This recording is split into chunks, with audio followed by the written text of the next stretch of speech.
दोस्तों एक गौरव नाम का व्यक्ति जिसकी उम्र लगभग 30 साल हो चुकी थी, उस शादी के लिए बहुत ही बेताब था। लेकिन उसको कोई लड़की पसंद ही नहीं करती थी। ना जाने क्यों। उसकी शक्ल तो ठीक ठाक थी, लेकिन लड़की जब उसको देखती थी तो उसको रिजेक्ट कर देती थी। लेकिन एक दिन उसको एक लड़की पसंद कर देती है, और वो लड़की भी बहुत ज़्यादा खूबसूरत होती है।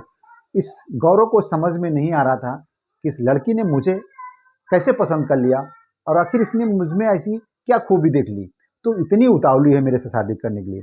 वो लड़की उसके साथ शादी भी करती है और सुहाग रात भी बनाती है। लेकिन सुहाग रात के दिन उसके साथ कुछ ऐसा हो जाता है जिसको गौरव अपनी पूरी ज़िंदगी भूल नहीं पाएगा। नमस्कार, आदाब, सत श्री अकाल। मैं हूं समीर अख्तर।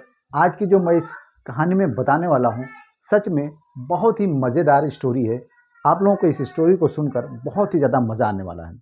दोस्तों ये कहानी दरअसल यूपी के है, जौनपुर ज़िले की, जहाँ पे एक नीलम नाम की लड़की जो दिखने में बहुत खूबसूरत है, और वो अपने माँ और दो भाइयों के साथ अपने परिवार में रहती है। लेकिन उसकी शादी करने का कोई इरादा नहीं था। उसको बहुत सारे पैसे कमाने थे और कुछ करना भी ना पड़े, ऐसा कुछ जुगाड़ लगा रही थी।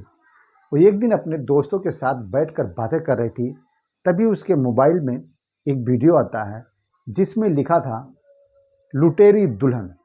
अब उस पूरे आर्टिकल को देखती है और उस वीडियो को देखती है। वीडियो देखने के बाद उसके दिमाग में एक आइडिया घर कर जाता है, और वो भी वैसा ही काम करके पैसे कमाने की सोचने लगती है। वो अपने दोस्तों से बात करती है और दोस्तों को बताती है कि अगर इस काम में हम लोग सक्सेस हो गए तो हम लोग बहुत ही कम टाइम में बहुत ज़्यादा अमीर हो जाएंगे, बहुत ज़्यादा पैसे वाले हो जाएंगे। वो अपने दो दोस्तों को लालच दिखाती है और अपने हुस्न के जाल में उन दोनों को फंसाकर उनको भी अपने साथ ले आती है। शादी नहीं हुई थी, दिखने में खूबसूरत थी, एकदम मॉडल जैसी थी। वो लोगों को गुमराह करना चालू किया, उसने बेवकूफ़ बनाना चालू किया। दोस्तों पहली शादी एक लड़के से करने की बात करती है, और वो लड़का दिखने में भोला था लेकिन पैसे वाला था। और वो नीलम जो दिखने में खूबसूरत थी, वो ऐसे लोगों को पसंद करती थी जिसके पास बहुत सारा पैसा हो लेकिन वो दिखने में थोड़ा बुद्धू हो। वो ऐसे लोगों को अपने जाल में फंसाती थी।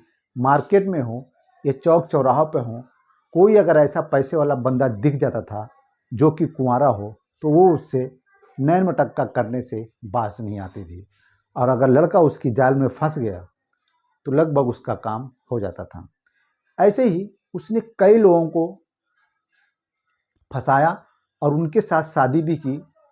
शादी करने के बाद वो रात में सुहागरात की रात भी बनाती थी, और सुहागरात बनाने के बाद लगभग सारे लड़कों के साथ जिस जिस जिसके साथ उसने शादी की, उनके साथ एक जैसे ही कांड को अंजाम दिया। वो जब दूल्हा उसके कमरे में आता था तो वो दूध के गिलास में कुछ नशे की दवा मिला देती थी, और जो भी पैसा गहना जो भी उसके हाथ लगता था वो वहाँ से लेकर निकल जाती थी। गौरव 30 साल का हो चुका था।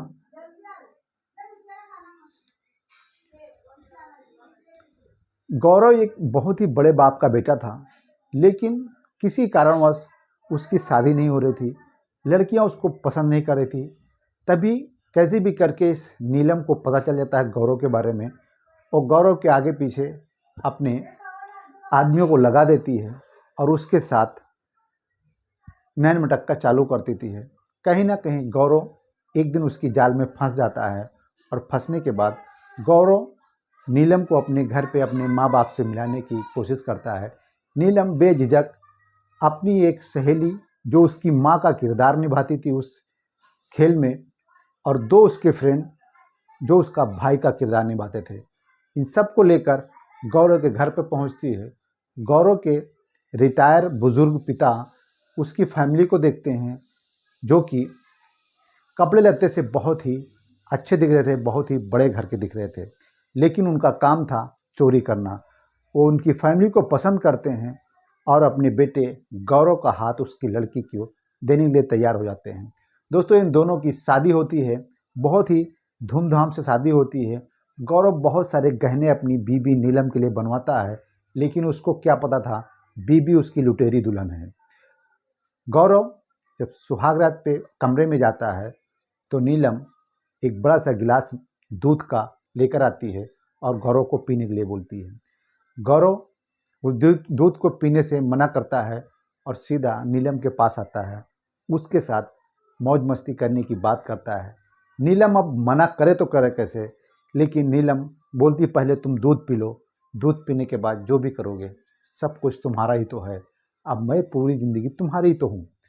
गौरव उसकी बातों को मान जाता है और दूध का गिलास एक साथ पूरा गटक जाता है और दूध पीने के बाद वो नीलम के पास आता है, एक एक करके कपड़े उतारने की कोशिश करता है। तभी उसकी आंखों के नीचे अंधेरा छाने लगता है और गौरव वहीं बेड पे बेहोश हो जाता है। दोस्तों, नीलम जितने भी गहने उसके सास ससुर उसके पति ने उसको दिया था, यानी कि गौरव ने उसको दिया था, वो सब एक थैले में भरती है और उस गौरव की अलमारी में लगभग 5 लाख रुपए का कैश था, वो भी सब इकट्ठा करती है और वहाँ से रफू चक्कर हो जाती है। सुबह में जब दुल्हन की खोज खबर लेने वाली बात होती है, उसके फैमिली वाले दुल्हन को ढूंढने लगते हैं, यानी कि नीलम को ढूंढने की कोशिश करते हैं, तो नीलम लापता थी। और जब उसके घर की देखभाल यानी कि उसके घर की खोजबीन होती है तो उसका कोई घर नहीं था और जिस घर में उसने अपनी फैमिली को दिखाया था वो घर एक किराए पे घर था और वो लोग ऐसे ही किराए पे घर एक आध महीने के लिए लेते थे और वहीं से अपने इस कांड को अंजाम देते थे। उसके बाद जब काम हो जाता था तो वो घर खाली करके निकल जाते थे। पुलिस को जब ये खबर पहुंचती है तो वो खोजबीन करने लगती है और गौरव के लिखाए हुए कंप्लेन पर उस लड़की का वीडियोग्राफी जो शादी में बनाया गया था उसके हिसाब से उसके सारे जो उसके फ्रेंड और जो उसकी सहेली थी जो उसकी माँ का किरदार निभाती थी, उन सारों लोगों को पकड़ लिया जाता है और उनके खिलाफ एक केस बनाया जाता है और सबको जेल की सलाखों के पीछे डाल दिया जाता है। दोस्तों, आज की दुनिया में, आज के समाज में पैसा ऐंठने का बहुत सारे ऐसे तरीके लोग अपना लेते हैं जिससे उनकी इज्जत, उनका मर्यादा, सारों चीज़ों को ताक पर रख देते हैं। दोस्तों, एक औरत ने कितने लोगों के साथ शारीरिक संबंध बनाए, वो भी सिर्फ और सिर्फ पैसे के लिए। और ज़रा सोचिए, जिसके साथ इसने संबंध बनाया, जिसने कितनी भावना और कितने अच्छे विचार के साथ इसके साथ शादी किया होगा और वो इसको अपनी धर्म पत्नी समझकर अपने घर लाया होगा, और जब उसके साथ ऐसे घिनौने काम को अंजाम देती है तो इसका कैसे दिल मानता होगा। दोस्तों, जिस जिसको उसने लूटा था, सारे लोगों की कंप्लेन एक के बाद एक आने लगी और उस लड़की नीलम को पकड़ लिया जाता है। पकड़ने के बाद पुलिस उसको जेल में डाल देती है और बहुत सारे ऐसे धोखाधड़ी के केस उसके ऊपर लगा जाते हैं। नीलम अभी जेल में है। एक कहानी सुनाने का मकसद सिर्फ और सिर्फ आप लोगों को सतर्क करना है कि शादी नहीं हो रही है, आप परेशान मत होइए, ऊपर वाले ने जोड़ी ज़रूर बनाई है, एक न एक दिन आपकी शादी भी होगी, आपके बहुत सारे प्यारे बच्चे होंगे। तो इस कहानी को सुनाने का मकसद सिर्फ और सिर्फ आप लोगों को सतर्क और सावधान करना है। तो इस कहानी से अगर आप लोगों को कुछ सीखने को मिलती है तो प्लीज़ प्लीज़ प्लीज़ मेरी वीडियो को लाइक कर दें और मेरे चैनल पे नए आए हैं तो इस छोटे से चैनल को सब्सक्राइब करके अपना प्यार ज़रूर दें। मिलता हूँ एक ऐसी ही क्राइम स्टोरी के साथ, तब तक के लिए जय हिंद।